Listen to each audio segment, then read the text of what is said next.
Le drame s'est déroulé à Montmorillon, petite ville près de Poitiers, ce dimanche 12 avril. En début d'après-midi, deux sœurs jumelles ont été tuées par balle, d'après la Nouvelle République. Le suspect est l'ex-compagnon de l'une des victimes. Selon la procureure de Poitiers, deux personnes ont alerté la gendarmerie de l'homicide volontaire de deux femmes.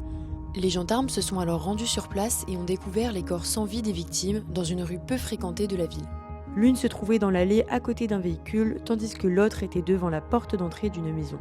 Des témoins ont vu le meurtrier sortir de la maison, précise la procureure.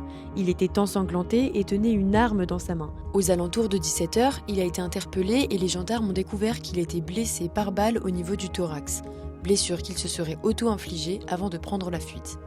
Les forces de l'ordre l'ont alors directement envoyé au CHU de Poitiers, où il décédera dans la soirée.